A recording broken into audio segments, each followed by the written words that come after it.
Nous sommes en 1954. Le monde se remet encore de la guerre. À l'aéroport de Haneda à Tokyo, la vie reprend son cours normal.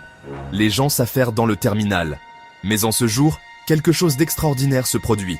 Un homme s'approche du contrôle de l'immigration. Il ressemble à n'importe quel autre voyageur. Il présente son passeport. Il semble authentique, mais quelque chose cloche. Le passeport indique comme pays d'origine, Taured. Les agents de l'immigration sont perplexes. Ils n'ont jamais entendu parler de ce pays.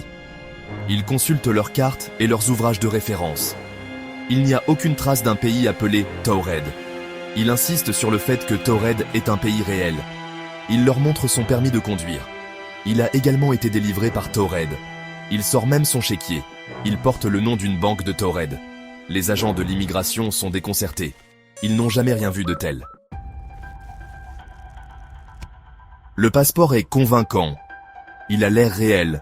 Il porte des tampons officiels. Mais le pays qu'il décrit est introuvable. Les autorités sont méfiantes. Elles retiennent l'homme pour l'interroger. Elles veulent en savoir plus sur lui. Elles l'interrogent sur son identité. Il prétend venir de Taured. Il dit qu'il est situé entre la France et l'Espagne. Il décrit son histoire et sa culture. Il parle de ses villes anciennes et de ses magnifiques paysages. Mais les fonctionnaires ne trouvent aucune preuve pour étayer ces affirmations. Il n'y a pas de pays appelé Taured à cet endroit. Ni nulle part ailleurs d'ailleurs. L'histoire de l'homme est incroyable. Pourtant, il s'y tient. Il insiste sur le fait qu'il dit la vérité. Les autorités sont perplexes. Elles ne savent pas quoi penser de lui.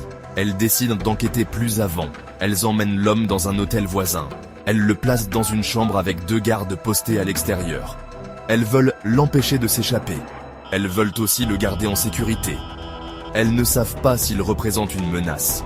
Elles ne savent pas à quoi s'attendre. Elles entrent en territoire inconnu. Les autorités interrogent l'homme toute la nuit. Elles le questionnent sur ses antécédents, ses voyages et sa connaissance de Taured. Mais ces réponses ne font qu'approfondir le mystère. Il parle de lieux et d'événements qui ne semblent pas exister. Il décrit un monde à la fois familier et étrange. Il leur montre de la monnaie de Taured. Elle a l'air réelle, mais personne ne peut l'identifier. Il produit même une carte. Elle montre l'emplacement de Taured par rapport à d'autres pays européens. C'est une carte détaillée. Elle comprend les villes, les rivières, les montagnes et les frontières. Mais elle ne correspond à aucune carte connue de l'Europe. Les autorités commencent à douter de leur propre santé mentale. Elles se demandent si elles ne font pas partie d'un canular élaboré. Mais le comportement de l'homme est sincère. Il semble réellement troublé par leur incrédulité. Il ne comprend pas pourquoi ils ne trouvent pas Taured sur leur carte. Il commence à s'impatienter. Il veut juste vaquer à ses occupations. Il a une réunion à laquelle assister. Il n'a pas de temps pour ça. Il exige d'être libéré. Section 4. Évanoui. Les autorités retiennent l'homme pour la nuit. Elles confisquent ses effets personnels. Il est placé dans une chambre sécurisée. 2 agents montent la garde. Mais au fil de la nuit, il disparaît.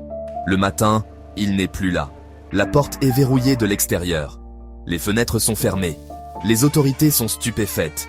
Elles fouillent la chambre, mais ne trouvent aucune trace. C'est comme s'il n'avait jamais existé. Les autorités lancent une enquête. Mais il a tout simplement disparu. Section 5. Le mystère. Perdure. L'histoire de l'homme de Taured devient rapidement un phénomène. Partout dans le monde, les gens sont captivés par le récit du mystérieux voyageur et de son pays impossible. Certains le considèrent comme un canular. D'autres pensent qu'il s'agit de la preuve de quelque chose de plus extraordinaire. Certains spéculent qu'il s'agissait d'un voyageur temporel, venu d'un univers parallèle. D'autres suggèrent qu'il a traversé un portail ou un trou de verre. D'autres encore pensent qu'il était un ange ou un démon, envoyé d'un autre royaume. Quelle que soit l'explication, l'homme de Taured reste l'un des mystères les plus persistants du XXe siècle. Son histoire nous rappelle qu'il y a encore beaucoup de choses dans ce monde que nous ne comprenons pas. Peut-être qu'un jour, la vérité sera révélée. Mais d'ici là, l'homme de Taured continuera de nous fasciner et de nous intriguer. Que pensez-vous qu'il soit arrivé à cet homme? Était-il un voyageur temporel, un visiteur d'une autre dimension, ou quelque chose de totalement différent? Le mystère reste entier. À chacun de se faire sa propre opinion.